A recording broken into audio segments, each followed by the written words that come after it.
Hello everyone, hope you're well, hope you're doing alright. I'm going to tell you something right now and it's going to sound really silly at first, but you have to bear with me here as I demonstrate it.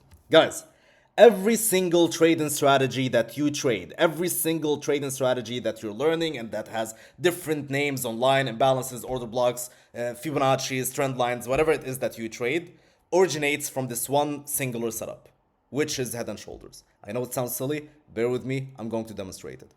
What social media influencers, by the way, this is head and shoulders. Let's go ahead and talk about it. This is the head and shoulder pattern. All right, shoulder, head, shoulder. This is what everyone is trading right there. You might call it a shift in structure and then come back to a certain area of interest. Whatever you want to call it, everyone is trading this pattern right here, a head and shoulder.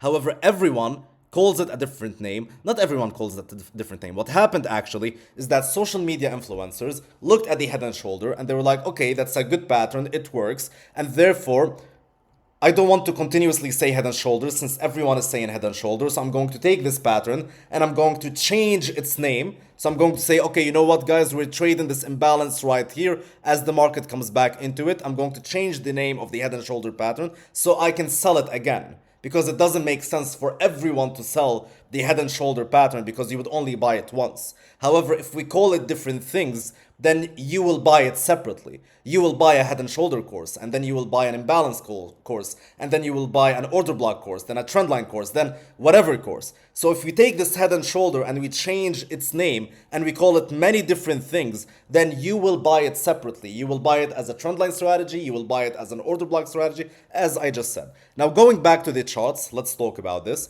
Right here on the charts, I took this USDHF trade a few weeks back, okay? It's a very simple 1 to 3 risk to reward ratio right here, traded through to the downside. Now this, guys, is a simple head and shoulders trade. We have the shoulder right here, the market pushed through to the upside, it created the head, broke through to the downside, created the right shoulder. So all I need to do is to take that left shoulder right there, draw it out, create that right shoulder right there where I can simply take this trade through to the downside. Very simple setup. Now let's say I wanted to sell that to you and I don't want to call it head and shoulders. What I would do is I would go ahead and I would draw this area right there and I would call it a fair value gap. Right? I would call this a fair value gap.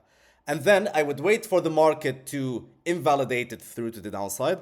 And then I would tell you, guys, this is now an inverse fair value gap. So as soon as the market comes back into this inverse fair value gap, you take the sell through to the downside. It's simply a head and shoulder, but right now it's called inverse fair value gap, and everyone thinks they are so much smarter than retail trader and they're trading with the banks simply just because head and shoulder now obtained a new name, which is inverse fair value gap. Now, of course, someone comes in and he's like, you know what? I don't like this fair value gap concept. I have to sell a different thing. So let me create something called order block, which also will be head and shoulder, but I'll call it order block so I can sell it again. So what people do is they come to you and they're like, you know what? This right here is an order block, guys. And the best trading strategy is if you take this order block and you start trading it. It's simply a head and shoulder. But what happens then, and right now I convinced you that trading order blocks is very good. As the market breaks through to the downside, comes back to that order block right here. Let me close this pages thing jumping down there. Whatever. All right. So as soon as it breaks through to the downside, comes back into this order block, then you sell. Alright guys, because order blocks are so much different than head and shoulder and it's so much smarter and it's so much more profitable and all that. Now you're buying another course, learning all about what an order block is when it's simply just renaming the head and shoulders to order blocks. That's it. Then you are trading and it's not working out for you. Someone comes in and they're like, trend lines. What about trend lines?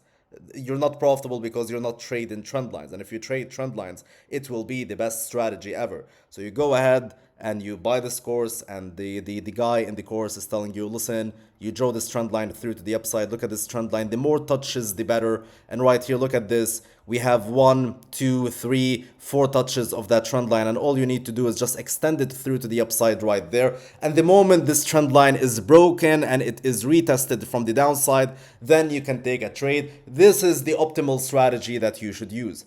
Guess what? It's also a head and shoulder. However, it's just as I said, refurbished and rebranded, so it's sold again to you. People draw a trend line now, broken, retested. Guess what? Head and shoulder as well. Right here, this is the same area. If you just draw out the right shoulder right there, the left shoulder, I mean, then you'll get this test. It's the same shit. And therefore, that's it. What every trading influencer is doing is he's taking this head and shoulder pattern, he's renaming it to something different, and he's selling it to you all over again. Now, the question that you might have is, Roy, since every trading strategy is the same and will lead me to almost taking the same setup, which is this one. The order block trader is taking this trade. The Fibonacci trader right here, you can draw like a Fibonacci right there and be like, I'm going to wait for the 50% to 60% golden area to be retested. So I go ahead and sell it. Just same shit also, by the way, as head and shoulder, because every trading strategy is waiting for a shift in structure and then for the market to retrace into a certain point of interest, and then for people to sell or whatever. So if you're waiting for a shift in structure, if the market, so let me draw it to you right here, trying to make it as clear as I possibly can. If the market is pushing up, and what you're waiting for is you're waiting for a shift in structure, and then for the market to come back to a certain area of interest, so you sell it, that's simply a head and shoulder. That's it. That's it. So if your strategy includes waiting for a shift in structure and then a trade or a market shift or whatever people call it nowadays, which is simply breaking the latest higher low right here. So if your strategy demands waiting for that, then you're simply trading a head and shoulder. You just call it something different. You wait for the order block, you wait for the imbalance, you wait for the trend line, whatever it is, it's simply a head and shoulder. If you just draw out this area and you take the trade and you place your stop loss up over here, it's like it basically encapsulates all the different strategies that you are learning. Now, as I said, going back to the question is, if all strategies is the same, and if all strategies are the same, then basically how one can be profitable over the other, since all of them are just simply this one strategy. Now, if you buy a course or a mentorship, the job of your mentor is not to give you a new name to head and shoulder. If you buy a course or a mentorship and your mentor is like, hey guys, I figured that this is a new concept, it's called the fair value gaps, and this is a profitable concept. If he just gives you a new name to a concept and that's about it, then you just got fucked, basically, okay? So therefore, the job of your mentor is not to give you a new name for that setup. The job of your mentor is selectivity. That's it. Let me expand on that. Now, the difference between a profitable trader and an unprofitable trader is what head and shoulders do they trade and what head and shoulders do they avoid. That's it. It's like there's this head and shoulder right here. This one we're going to take it because this is a high quality head and shoulder. And therefore, that head and shoulder we're going to take it. It's high quality. This head and shoulder right here, if you go and you draw, let's say this is the right shoulder right there, and this is the head right there. And as you can see, the market breaks it through to the upside. It doesn't respect the shoulder right here. Or, according to your strategy, it doesn't respect the imbalance right here. Or, according to someone else's strategy, it doesn't respect the order block that exists right here. Okay, whatever you trade. So, the market doesn't respect the right shoulder. So, a profitable trader takes this one but doesn't take this one. So, it's about selectivity. It's about what head and shoulders do I trade and what head and shoulders do I not trade. That is simply the goal of your mentor. Because if you are trading head and shoulders or imbalances or order blocks or whatever, then you are trading every head and shoulder. You are trading every imbalance setup. You are trading every order block setup. You are trading every trend line break and retest. So you are taking all the head and shoulders. Then you're unprofitable. So the way you get profitable is via selectivity. It's via knowing what trend line break and retest do you trade, what fair value gap do you trade, and which one do you avoid, what order block do you trade and what order block do you avoid. Basically, what it means, what head and shoulders do you trade and what head and shoulders do you avoid? That's the secret to profitability. So as I said, the job of your mentor is not to give you a new name to a setup. The job of your mentor is to teach you selectivity, is to tell you this head and shoulders work because of X, Y, Z, and this head and shoulders doesn't work, this one will fail and therefore and has lower statistics and therefore you should avoid it and you should not trade it. That's it. The job of your mentor is selectivity. That's it. That's the point that I want to make in that video. I don't want to take much of your time.